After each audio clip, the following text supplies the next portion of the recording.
Apa nama sholatnya tadi? Bukan. Nah, ini persoalannya. Nabi tidak pernah menyebut tarawih. Bukan. Dan gak usah maksa. Oke? Satu, man qama ramadhana, qama yaqumu bisa qiyam, ini sifatnya. Nanti penunaiannya disebut dengan aqama yuqimu iqamatan. Kalau disebutkan qiyam, itu menunjuk pada kesempurnaan rukunnya. Harus benar dari awal, bahkan dari wudu. Hadis Muslim nomor hadis 379. Ada seorang bernama, hadisnya dari Abu Hurairah, meriwayatkan seorang bernama Khalad bin Rafi Az-Zuraiqi datang kepada Nabi di Masjid Nabawi. Dia salat dulu. Begitu selesai salat, salam kanan dan kiri, thumma atan Nabiyya sallallahu alaihi wasallam. Dia datang kepada Nabi sallallahu alaihi wasallam, dia mengatakan, "Assalamu alayka ya Rasulullah."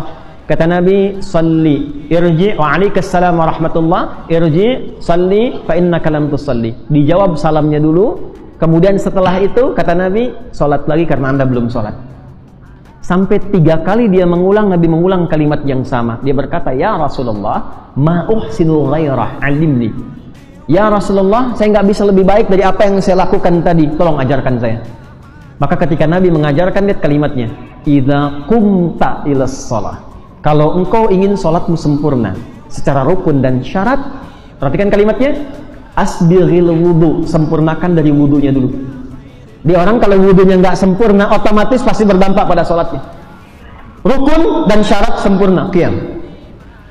Tapi kalau Anda ingin menyebutkan sifatnya yang berdampak kepada ruh, yang kalau sholat kita lebih tenang, lebih nyaman.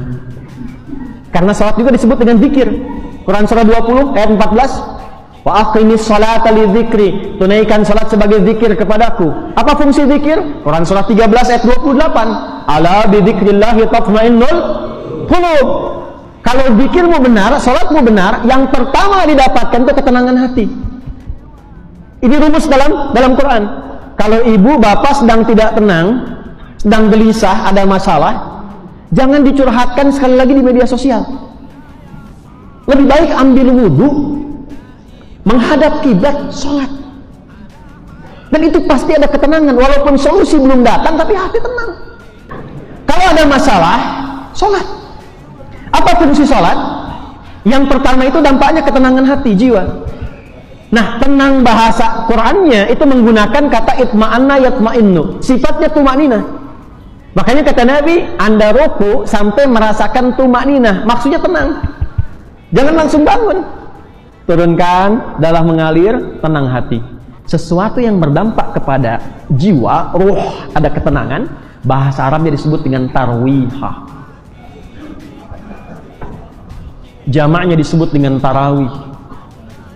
Tarawih itu sebetulnya bukan nama sholatnya, tapi nama sifat sholatnya. Maka orang-orang yang ingin mendapatkan ampunan dari Allah, dia siapkan program untuk Ramadan, maka sifat sholat malamnya itu mesti tarawih.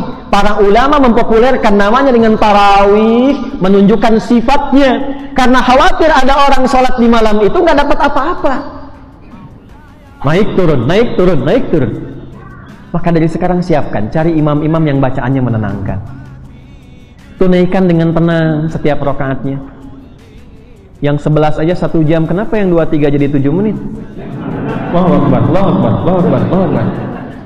Nah itu secara fikih para ulama siapapun ditanya itu bukan tarawih namanya.